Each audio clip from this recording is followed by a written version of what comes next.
You are listening to Alex Nanlohi Podcast, to know the Lord and to make Him known.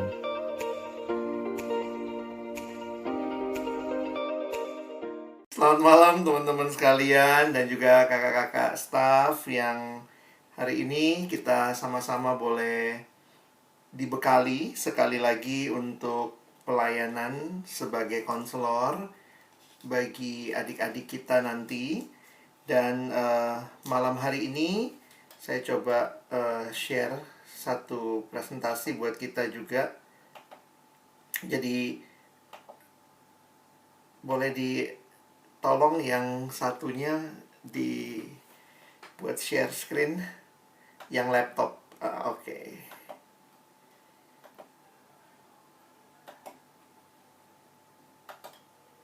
Masih belum bisa. Saya coba lagi. Oke, sudah bisa.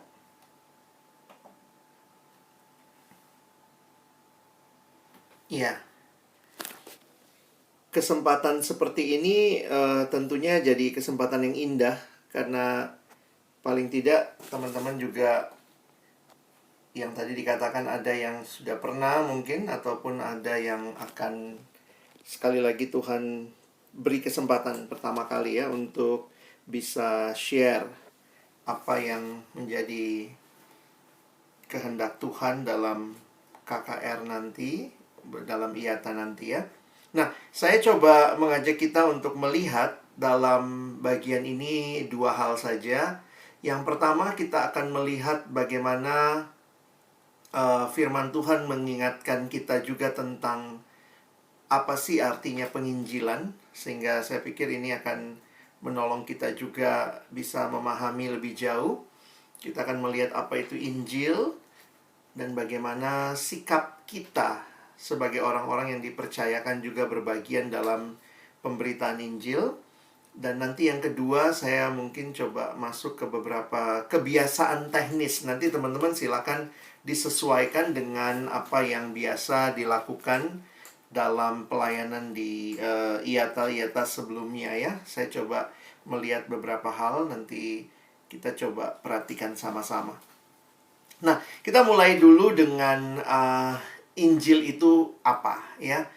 Saya pikir ini bukan cuma sekadar acara tahunan. Setiap mahasiswa baru masuk kita membawa mereka untuk ikut sebuah ibadah, tapi ini adalah momentum pemberitaan Injil. Sehingga kita harus menyadari bahwa ini adalah peperangan rohani yang di dalamnya teman-teman dan saya juga, kita semua berbagian. Tuhan izinkan kita terlibat di dalamnya. Nah, di dalam pemahaman Injil sendiri, kata Injil artinya gospel adalah sebenarnya sebuah pengumuman, sebuah kabar, sebuah berita. Dalam tradisi bangsa Romawi, di dalam kekaisaran Romawi pada waktu itu, biasanya ketika ada peperangan yang terjadi, lalu misalnya mereka menang perang, maka ada orang yang akan lari dari medan peperangan itu membawa kabar itu ke kota, mendahului pasukan yang mungkin juga sedang menuju ke kota ya. Nah, orang itu akan memberitakan, membawa pengumuman, membawa berita tentang kemenangan itu. Jadi, secara khusus kata Injil atau Evangelion itu ya dalam bahasa Yunaninya itu dipinjam oleh penulis kitab Injil dari apa yang ada dalam konteks pada waktu itu dalam kekaisaran Romawi ketika berita dideklarasikan ya, ketika disampaikan. Nah, kalau begitu apa berita kita? Karena kita kan tentunya bicara Injil dalam konteks Kristen. Berita apa sih? Pengumuman apa sih yang mau kita sampaikan? Nah, waktu bicara apa itu Injil, secara sederhana bisa kita pahami seperti ini. Injil adalah kabar baik, berita sukacita yang fokusnya tentang Yesus Kristus. Jadi kita memahami bahwa Allah melalui kematian dan kebangkitan Kristus memperbaharui manusia berdosa dan bahkan seluruh ciptaan agar diperdamaikan dengan Allah dan dapat hidup bersama Allah dalam langit yang baru dan bumi yang baru. Nah, ini pengertian yang saya pikir utuh ya tentang keselamatan. Jadi seringkali memang kita memahaminya ya keselamatan jiwa saja saya gitu ya dengan Tuhan. Tetapi ini bicara keselamatan yang menyeluruh sebenarnya. Ya tentu semakin kita bertumbuh dalam Tuhan, kita jadi makin memahami bahwa Allah punya rencana yang indah dalam hidup kita, di dalam dan melalui anaknya Yesus Kristus. Nah, teman-teman sekalian, kenapa pemahaman seperti ini penting? Karena saya pikir memang Injil ini berbeda sekali dengan apa yang ditawarkan oleh semua agama-agama di dalam dunia ini. Ketika semua agama berbicara bagaimana supaya mereka bisa mencapai keselamatan, maka di dalam kekristenan kita tidak berbicara tentang manusia yang berusaha untuk selamat. Injil menyatakan bukan apa yang harus saya lakukan supaya selamat, tetapi Injil berbicara apa yang Tuhan lakukan supaya kita selamat. Beda ya? Makanya ada yang mengatakan ini bukan nasihat sukacita. Ini bukan nasihat sukacita, karena nasihat itu berisi list what should we do. Tetapi ini adalah berita. Berita berarti sebuah statement. Makanya kalau kita menghayati dengan dalam tentang Injil ini, Injil bukan tentang apa yang harus saya lakukan supaya selamat, tapi Injil bicara apa yang Yesus lakukan supaya saya selamat. Dan itu sangat berbeda. Jadi teman-teman, kalau kita diminta memberitakan Injil sebenarnya, kita tidak sedang berbicara tentang apa yang harus dilakukan. Ini list ya, lakukan 1, 2, 3, 4 supaya kamu selamat. Tidak. Tetapi kita mengumumkan, kita memberitakan, kita mendeklarasikan apa yang sudah Tuhan Yesus capai di dalam dan melalui kehadirannya ketika datang dalam dunia. Dia menderita, dia mati, dan dia bangkit. Dan itulah yang kita sampaikan tentang keselamatan yang ada di dalam dia. Nah, teman-teman, jadi sebenarnya kita nggak perlu tanda kutip lah ya, nggak perlu takut memberitakan Injil, karena kita sedang memberikan pernyataan.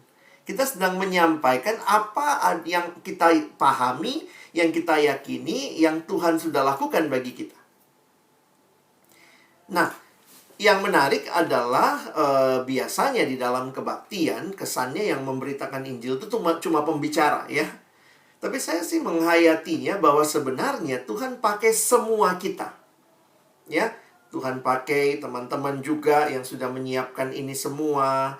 Tuhan pakai panitia, Tuhan pakai kakak-kakak staff, Tuhan pakai semua kita. Sebenarnya kita sedang dalam rangka memberitakan Injil ini. Mau menyampaikan berita sukacita itu kepada adik-adik kita. Nah, cuma memang bagian kita masing-masing ya. Nah, ada yang mungkin bagian musik nanti, ada yang mungkin bagian nyiapin jadi host Zoom-nya gitu ya di belakang layar. Ada yang mungkin tampil di depan, ada yang seperti saya akan jadi pembicara, teman-teman juga yang akan jadi konselor. Semua kita punya bagiannya, tapi tujuannya sama. Kita sedang mau menyampaikan berita Injil ini. Nah, ada satu bagian yang menarik di dalam Alkitab, di dalam 1 Tesalonika 1 ayat 4-10. Nah, bagian ini kiranya menolong kita juga untuk melihat bagaimana setiap bagian melakukan bagiannya masing-masing ya. Saya bacakan buat kita 1 Tesalonika 1 ayat 4 sampai dengan ayat yang ke-10. Silakan teman-teman kalau ada Alkitab, silakan ikuti juga di Alkitab masing-masing. Dan kami tahu, hai saudara-saudara yang dikasihi Allah, bahwa Ia telah memilih kamu. Sebab Injil yang kami beritakan bukan disampaikan kepada kamu dengan kata-kata saja, tetapi juga dengan kekuatan oleh Roh Kudus dan dengan suatu kepastian yang kokoh. Memang, kamu tahu bagaimana kami bekerja di antara kamu oleh karena kamu. Dan kamu telah menjadi penurut kami dan penurut Tuhan. Dalam penindasan yang berat, kamu telah menerima firman itu, dengan sukacita yang dikerjakan oleh Roh Kudus, sehingga kamu telah menjadi teladan untuk semua orang yang percaya di wilayah Makedonia dan Akhaya.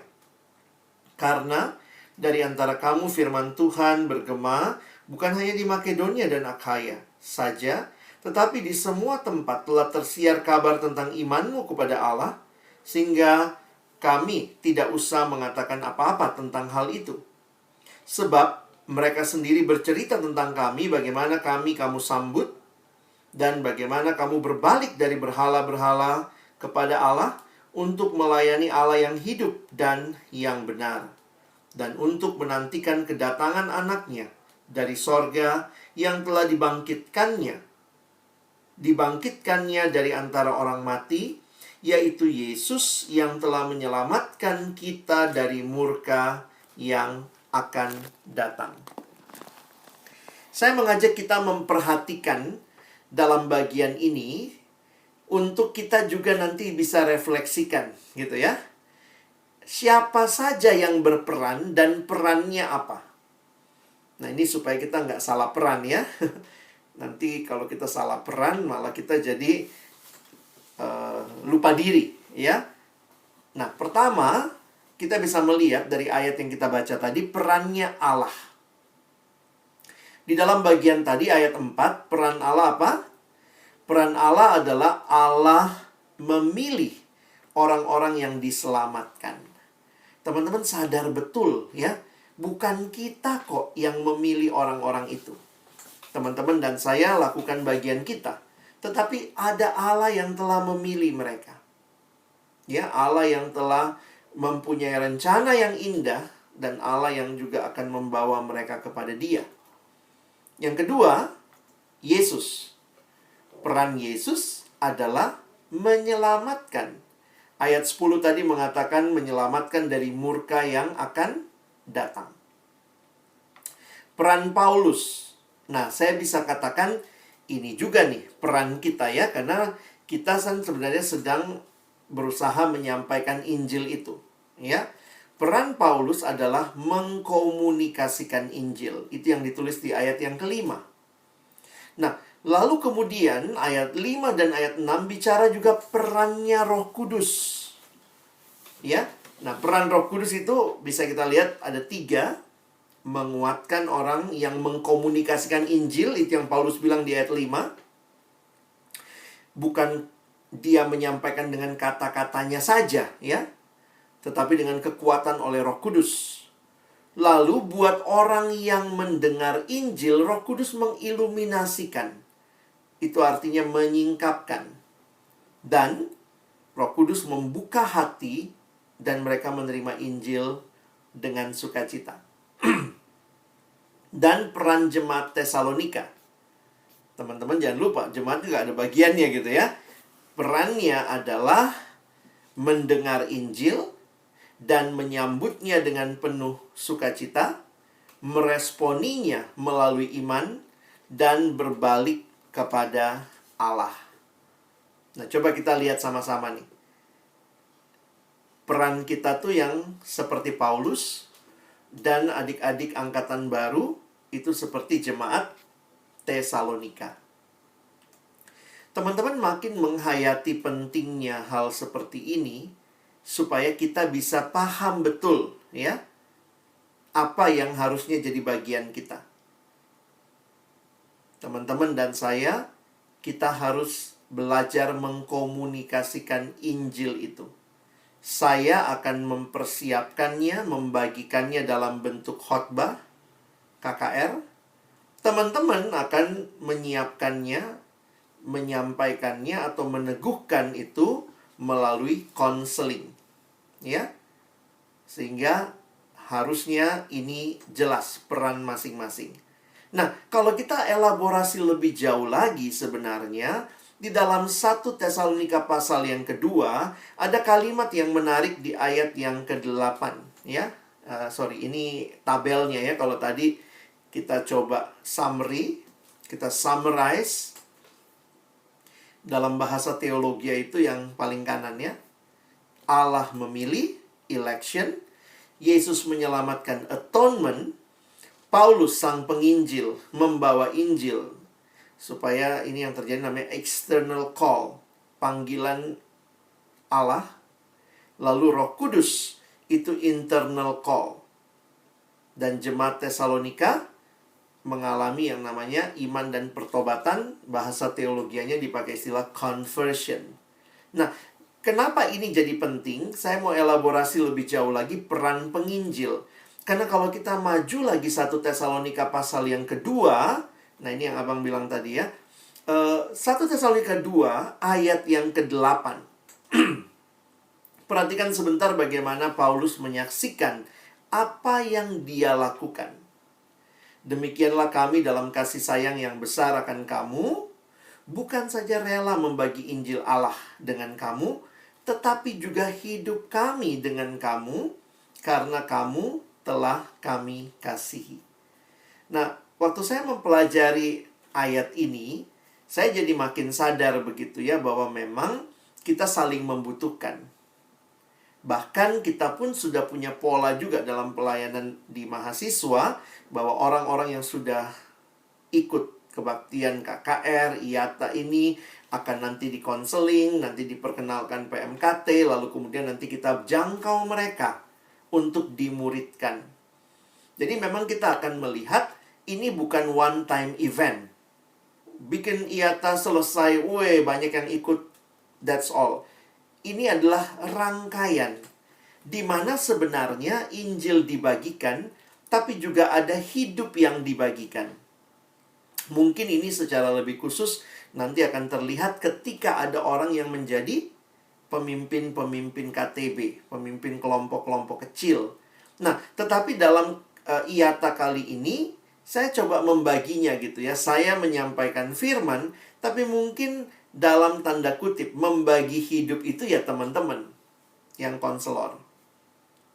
Sadar betul kalau saya yang membagi firman, saya nggak bisa tahu cerita masing-masing anak.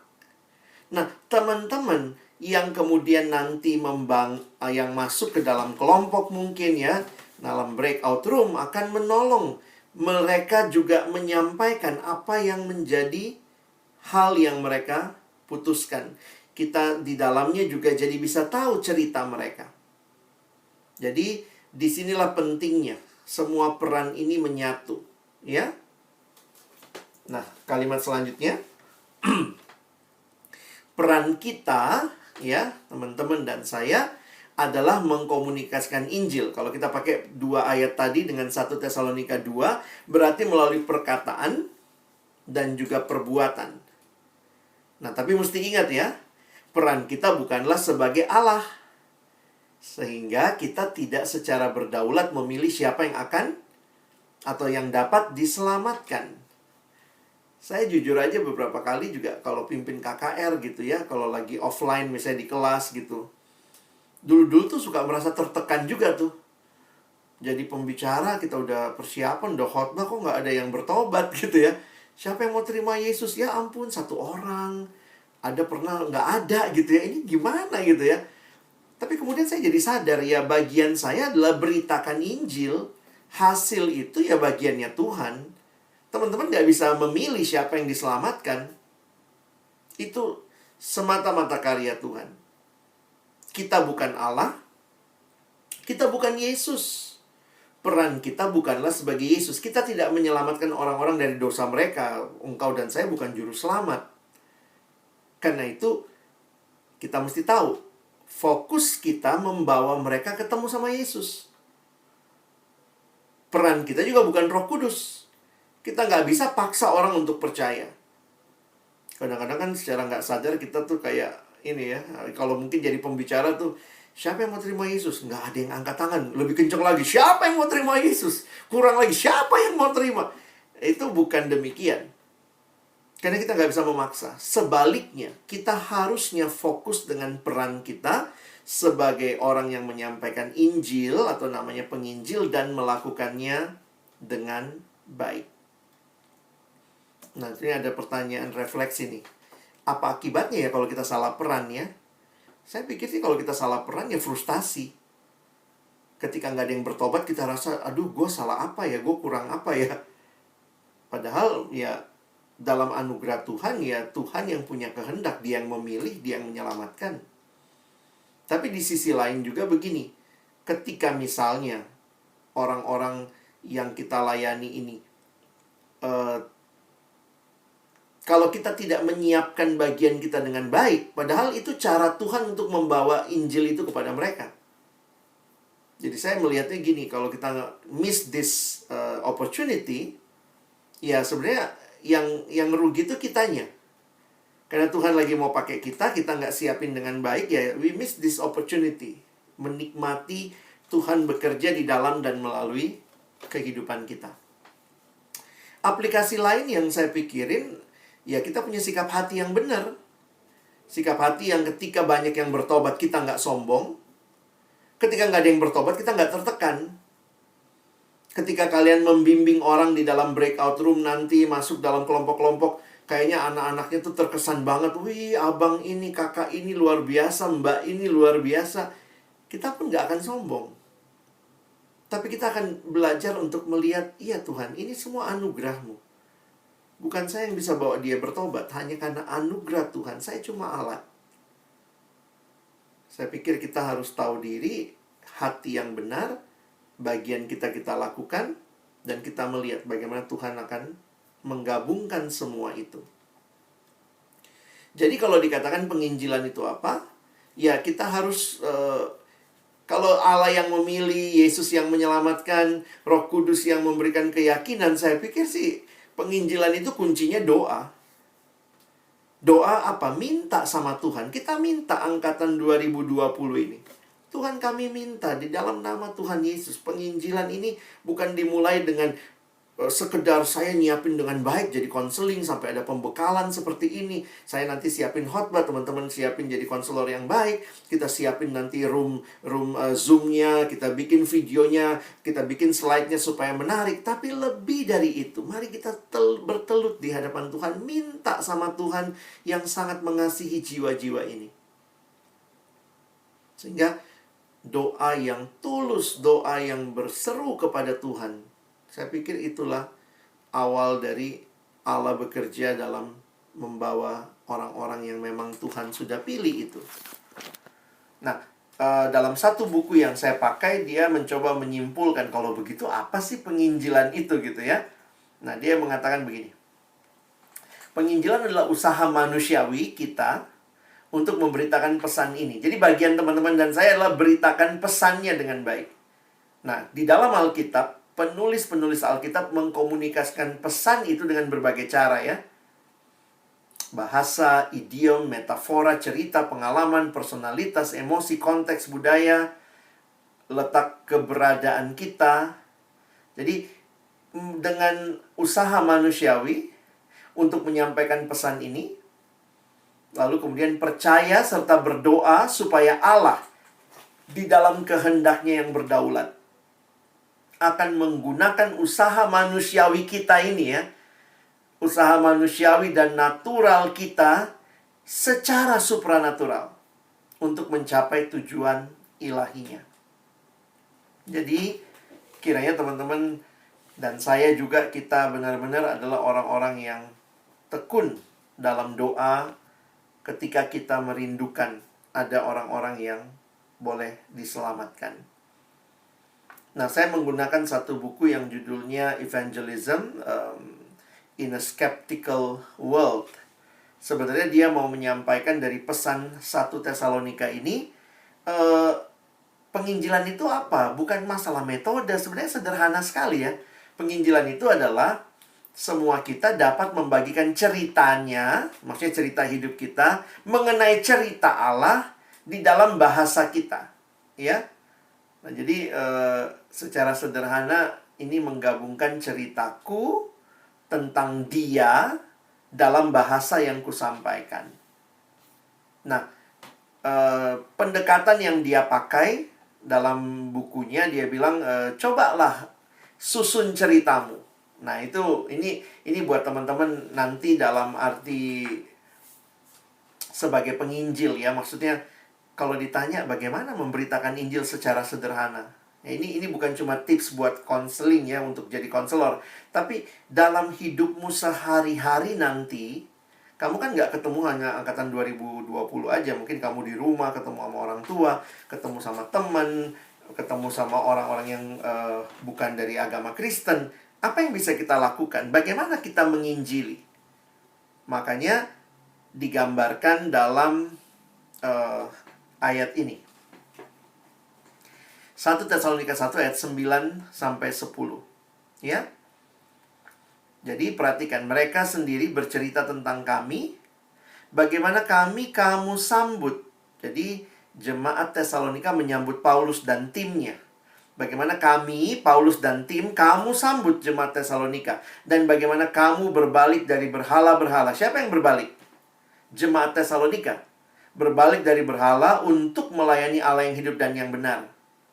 Dan untuk menantikan kedatangan anaknya dari sorga, yang telah dibangkitkannya dari antara orang mati, yaitu Yesus yang menyelamatkan kita dari murka yang akan datang. Nah, teman-teman perhatikan warna-warnanya. Nah, ini secara sederhana, metode penginjilan yang paling sederhana adalah coba buat ceritamu.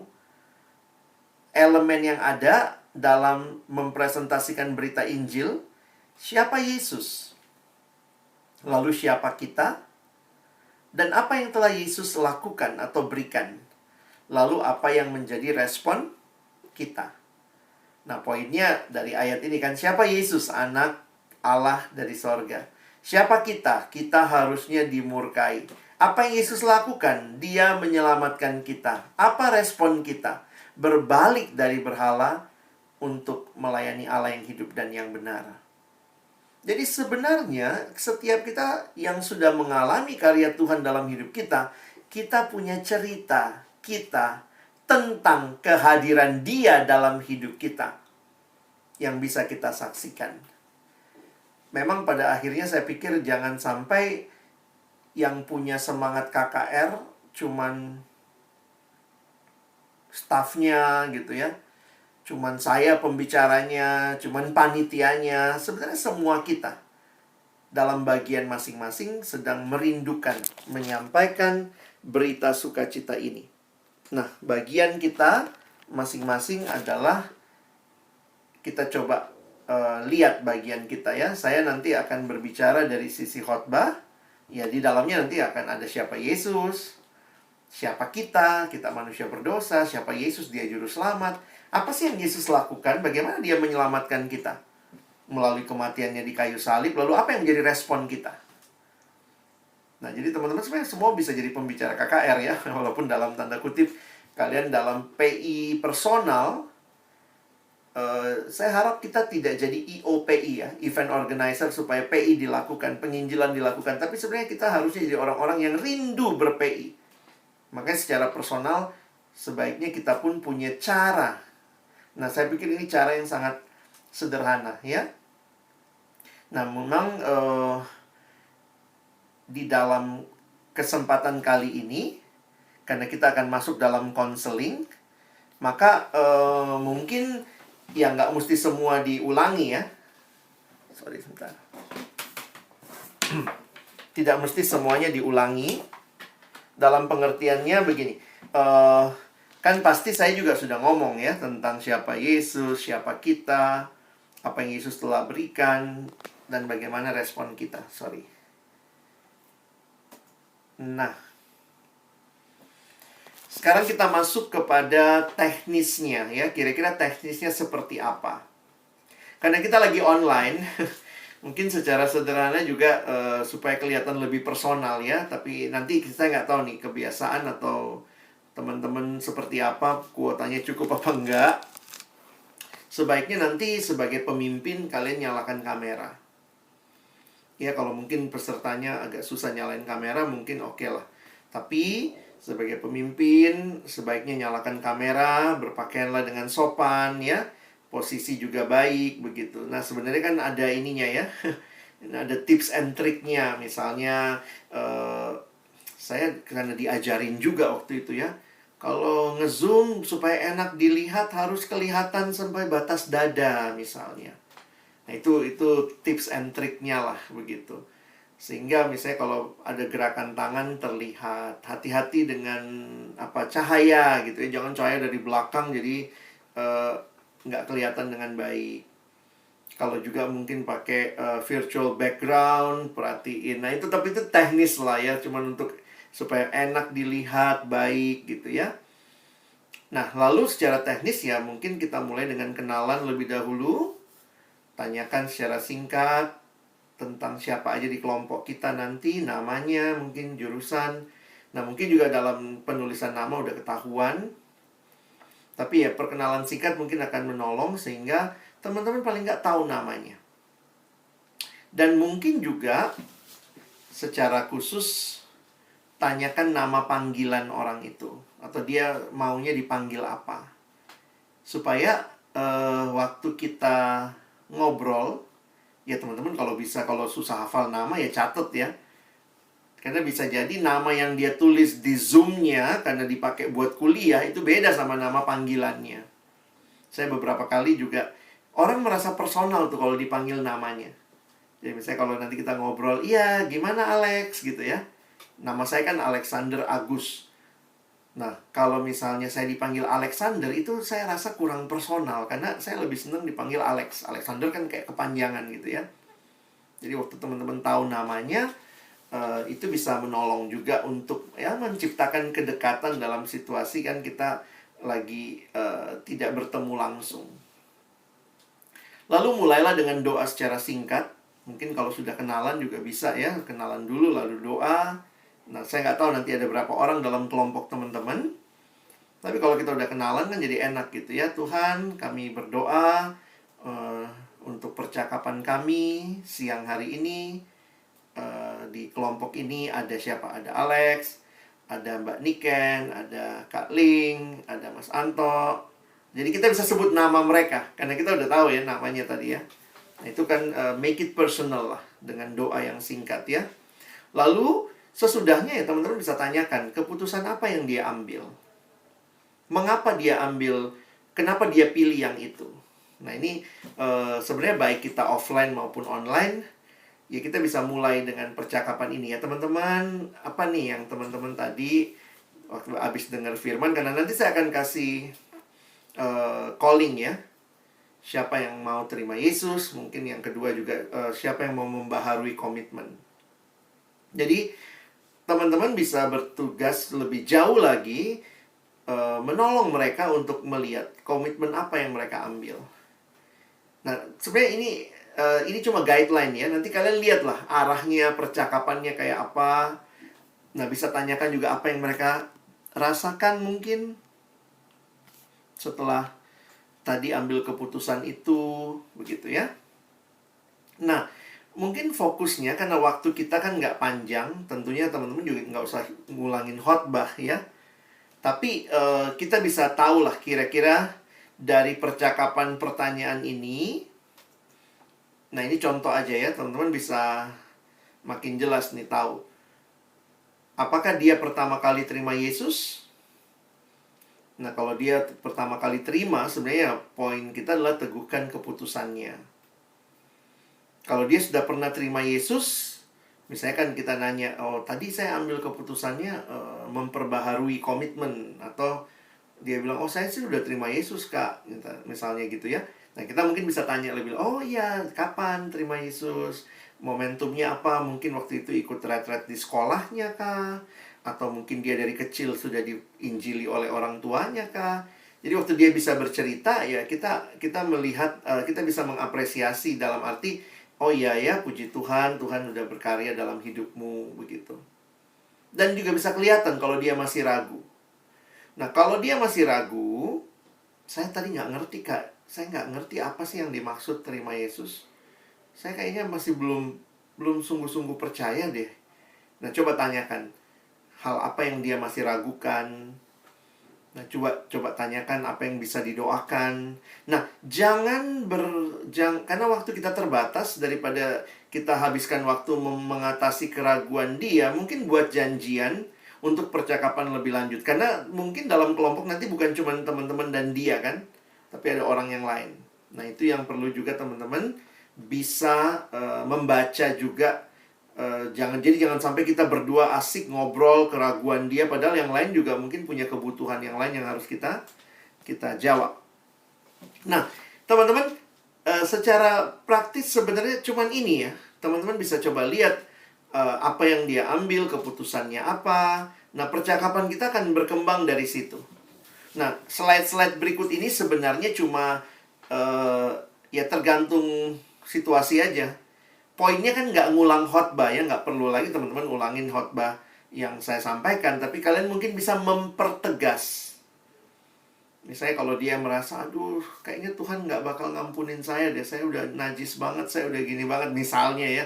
Nah mungkin kita mempertegasnya, ada ayat dalam firman Tuhan jelas mengatakan jika kita mengaku dosa kita, Allah adalah setia dan adil. Jadi sebenarnya 3 slide ini sebenarnya yang biasanya kita minta konselor-konselor tuh ingat-ingat ayatnya. Kalau kalian udah jadi orang-orang yang mimpin kelompok atau sudah di dalam Tuhan sih harusnya udah tahu lah ya, kayak 5 fakta Injil. Ya, ini kan khotbahnya akan kira-kira seperti ini ya. Semua orang sudah berdosa, upah dosa adalah maut, Kristus membayar hukuman dosa. Ini nggak perlu dihafalin. Sebenarnya poinnya adalah kita hayati lah ya. Nah, mungkin kalaupun mau dihafalin, ya hafalin ayatnya ada di mana. Karena bisa jadi kalau dibutuhkan, teman-teman ayo kita buka ayat sama-sama misalnya, ajak di dalam kelompok teman-teman ya. Beberapa kali kalau kita pakai traktat, ini isinya. Kira-kira kalaupun urutannya sedikit berbeda, tapi poinnya ini ya. Lalu biasanya slide berikut ini hak-hak petobat sejati ya. Dia jadi anak Allah, memiliki roh Allah, pewaris kerajaan sorga, pengampunan terjadi, penyucian atas dosa. 1 Yohanes 1 ayat 9, jika kita mengaku dosa kita, Allah setia dan adil, sehingga Ia akan mengampuni segala dosa kita dan menyucikan kita dari segala kejahatan. Dan juga kita dibebaskan, diberi kuasa atas dosa dan kegelapan. Lalu ini kewajiban. Ini nggak mesti disampaikan semua. Nah, teman-teman lihat aja percakapannya, dan mungkin ayat-ayat ini bisa menolong aja teman-teman. Saya kasih slide-nya nanti. Kalau mungkin merasa kayaknya saya perlu tegesin ini deh kepada adik ini. Nah, ini teman-teman bisa bawa juga untuk jadi pegangan. Dulu saya ingat banget zaman-zaman saya dilatih jadi konselor, itu selalu kita selipin di Alkitab. Jadi kadang-kadang ketemu orang dalam hidup sehari-hari, kita lihat nih, kok dia ragu ya janji Tuhan. Kita ingetin nih, ini orang kok hidupnya sembarangan. Oh, kita ingetin kewajibannya. Kamu mesti ingat loh, kewajiban dalam arti ini ya, respon maksudnya ya, bukan kewajiban dalam arti kalau nggak dilakukan dia jadi. Kan kita bukan bicara keselamatan karena perbuatan baik. Jadi misalnya kita ajak, ayo bersekutu. Kita ingatin Ibrani 10 ayat 24-25. Jadi marilah kita melakukannya menjelang hari Tuhan yang makin mendekat. Janganlah kita menjauhkan diri dari pertemuan-pertemuan ibadah kita. Ini kalau generasi saya, Kak Ling yang lebih senior, Kak Niken, ini hafalan semua ini ya, Mas Anto gitu ya. Dulu ini ayat hafalan ini. Jadi begitu keluar jadi pembimbing sebenarnya kayak udah tahu nih ada di mana ayatnya gitu. Oke. Tapi jangan tertekan lah. Poinnya adalah berbicaralah dengan wajar. Lihat apa yang jadi kebutuhan dan perkembangan.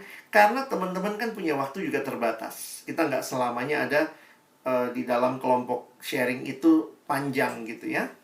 Nah, kalau ada kesempatan baca ayat, bisa juga kita minta dia yang baca gitu. Beberapa kali kan bisa misalnya Roma 3 ayat 23. Semua orang telah berbuat dosa dan telah kehilangan kemuliaan Allah. Nah, coba baca deh. Ganti kata semua orang dengan namamu misalnya. Hanya untuk memberikan kesadaran, iya ya, saya juga berdosa. Saya termasuk di dalam yang dikatakan oleh ayat itu. Nah, lihat aja percakapannya ya. Tapi ini tips-tips kalau kita membimbing. Sebenarnya ini mirip kalau teman-teman memimpin kelompok kecil kan bisa juga gitu ya, dipakai. Kembangkan kepekaan ketika membimbing, miliki double listening. Karena bisa jadi juga orang dalam situasi tertentu belum tentu jujur. Makanya memang bagus banget kalau kita terus follow up. Jadi ada yang akan membimbing dia dalam kelompok kecil. Itu akan menolong dia juga akan bisa lebih terbuka dan dibimbing ya. Nah, dalam situasi tertentu, nah ini sekali lagi lihat lagi ya, pastikan, yakinkan apakah ada keterlibatan kuasa gelap. Kita ini banyak orang Indonesia dengan suku-suku yang mayoritas Kristen. Misalnya papa saya Ambon, mama saya Manado. Ambon, Manado, Batak gitu ya. Ngomongnya Kristen, Kupang, Timor gitu, ngomongnya Kristen, tapi ternyata ada opo-oponya gitu. Nah, itu juga bisa jadi teman-teman. Belum tentu sih kalau KKR sekali konseling langsung dia bilang dia pakai kuasa gelap, belum tentu juga. Tapi nah, kalau dibimbing lebih jauh mesti dipastikan nih.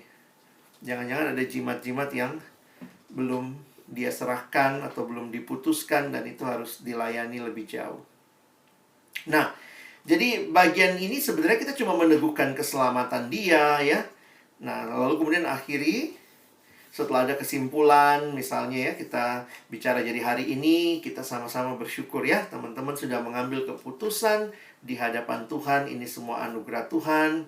Ayo kita bertumbuh lebih lanjut. Nah, saya nggak tahu, biasanya kan kita memperkenalkan PMKT. Kita memperkenalkan ada apa saja sih yang ada di dalam pelayanan kita. Ada KTB mungkin, ada persekutuan mingguan yang bisa diikuti. Nah, ini teman-teman ingat, ada spare waktu juga. Jadi jangan kelamaan dengan masalah orangnya, tapi rindukanlah dia datang dalam pertemuan berikutnya sehingga bisa dibimbing lebih jauh, ya. Lalu akhiri dengan doa. Tunjukkan bahwa Anda sungguh-sungguh peduli dengan keputusan dan pergumulannya, ya. Salah satu yang saya bilang tadi, sebutkan nama orang itu dalam doa. Itu salah satu cara secara personal kita juga bisa terlihat ya dengan baik, peduli dengan diri orang itu. Nah, ingat, konselor bukan pengkhotbah. Jadi sebenarnya juga jangan kamu yang kebanyakan ngomong, orangnya yang perlu ngomong. Kan tadi udah dengar khotbah, apa yang kamu rasakan? Ada hal yang mau ditanyakan? Nah, dari situ teman-teman bisa, jadi lebih banyak dia yang cerita. Iya kak, tadi saya tertegur banget soal dosa itu. Oh iya, yang mana? Kamu sendiri gimana? Ada pergumulan apa? Kalau boleh kita dengar, nanti kita doain sama-sama. Jadi ciptakan suasana yang nyaman supaya orang itu bisa cerita ya. Bukan juga orang yang mendemonstrasikan banyak ayat yang diketahuinya ya. Kita nggak lagi demonstrasi. Nah, coba buka Yohanes 3:16. Coba buka 1 Yohanes 5 ayat 11-12. Bukan itu. Tapi bagaimana kita benar-benar menunjukkan Kristus. Karena itu saya tulis di bagian akhir. Jadi dengan kata lain, keberhasilan seorang konselor adalah kemampuannya membawa orang yang dibimbing datang kepada Allah. Kalau kita membawa orang itu mengagumi kita, gila ya, kakak itu hebat banget ya. Ayatnya banyak banget dia hafal. Sebenarnya kita nggak sedang mencapai apa-apa. Tapi ketika kita membawa dia berjumpa dengan Kristus, diteguhkan dalam keputusannya. Nah, saya pikir itulah yang keberhasilan seorang konselor.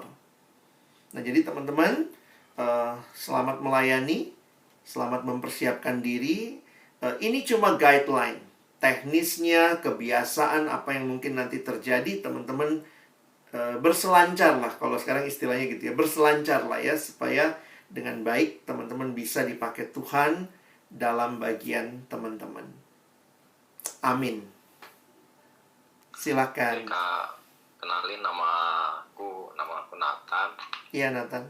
Tanya Kak, sebenarnya ini cuma ini sih dari pengalaman tahun lalu kan, saya sendiri konselor juga. Iya. Nah, saya dapat waktu itu ada anak kan yang saya konselorin itu. Nah, mungkin aku ceritain aja. Jadi si anak ini udah menerima Yesus, namun dia akhirnya arah pembicaraannya itu ke arah dia menceritakan masalah yang ada di hidupnya. Dan masalah yang di hidupnya itu jujur buat saya pribadi itu berat banget gitu. Mungkin dia kayak cerita punya orang tua sakit, ekonominya terpuruk, mungkin salah satu orang tuanya udah meninggal dan sebagainya. Nah, jujur di titik itu aku sendiri tuh bingung lah, karena dari aku sendiri tuh ya puji Tuhan gak pernah mengalami masalah seberat itu gitu. Nah, waktu itu bingung apa yang harus diomongin gitu kan. Kan mungkin bisa aja sesimpel ya Tuhan pasti tolong, Tuhan pasti bantu, tapi kan ternyata nyatanya nggak sesimpel itu, karena karena aku sendiri nggak bisa merasakan apa yang dia rasakan. Di titik itu apa yang sebaiknya harus dilakukan, Kak. Terima kasih. Baik. Thank you Nathan. Ini memang pergumulan dan juga apa ya, kalau saya boleh pakai istilah yang lain, ini temptation biasanya buat kita konselor. Poinnya adalah kita cenderung terpikir menyelesaikan masalah dia saat itu. Sementara ingat, tidak ada masalah yang sulit apalagi yang berat seperti itu akan bisa selesai dengan sebuah pertemuan. Sehingga karena waktu terbatas, fokuslah kepada apa yang jadi tujuan konseling. Ingat, konseling setelah KKR tujuannya adalah meneguhkan keputusan yang diambil. Jadi teman-teman fokus aja sama itu. Kalau ada konseling lanjutan untuk pergumulan dia, maka janjian lagi lah. Nah, kalau dia lagi cerita, tunjukkanlah memang kita care, kita peduli. Nah, memang kalau lagi begini kan agak berbeda ya. Kalau kita lagi online, kalau kita lagi offline, biasanya kan kita bisa tepuk pundaknya, kita bisa sambil peluk dia kalau satu gender misalnya. Nah, tapi poin saya mungkin begini. Buat teman-teman yang ngalamin seperti itu, mungkin belajar motong dengan sopan. Ya, motong dengan sopan. Iya, misalnya kita langsung, dia lagi cerita, iya papa begini, aduh susah berat banget ya. Iya ya, memang sudah sangat berat pergumulan itu. Tapi mari kita sama-sama bawa sama Tuhan. Misalnya kita langsung misalnya ajak berdoa kah atau apa, itu kan menunjukkan kita care dengan kepedulian pergumulan dia. Sebenarnya itu semua teknik ini ya, teknik dan seni berkomunikasi. Teman-teman yang harusnya juga bisa jump in gimana motongnya ya. Tapi kalau saya poinnya adalah yang pertama, fokus dulu nih. Ini lagi mau kelompok apa nih?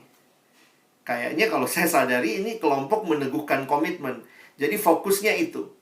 Kalau mau lebih jauh, teman-teman bisa janjian Zoom meeting lagi sama dia, dengerin pergumulannya, mungkin bawa beberapa teman yang bisa menasehati atau apa.